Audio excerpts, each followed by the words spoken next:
صندوق العقد الدون كيا سوماليا كتاجري سلعق عصب ولا صوت دابعيو أنت لو وجد جرو سنة كان لابد تبني تضبطه سامبتيوم ومدحا IMF gobolka ayaa sheegay in Soomaaliga cusub la soo daabici doono isla sanadkan iyadoo ay jirto in doolarku uu yahay lacagta salka u ah wax walba oo adeegyaha oo Soomaaliya hadda ka jirta 98%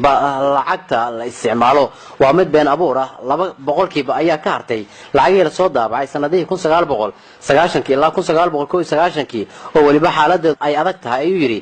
Thiom daabacada lacagtan cusub ayaa noqonaysa mid lagu bilaabi doono lacagaha qiimahoodu uu yar yahay iyadoo danta laga leeyahay tahay in dib loo soo celiyo awoodii bangiga dhexe ee jihaynta siyaasadda dhaqaalaha ee dalka Soomaaliya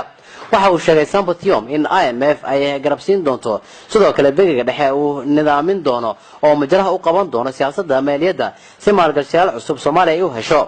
dadka Soomaaliyeed ee qurbo joogta ayuu ku sheegay in Soomaaliya ay u soo diraan 2.3 bilyan oo dollar sanadkii iyadoo uu tilmaamay in lacagahaas inta ay ka sii badan karaan waxa ugu baaqay madaxweyne Maxamed Cabdullaahi Farmaajo inuu la dagaalamo musuqmaasuqa ragaadiyay Soomaaliya ee ka dhigay inay noqoto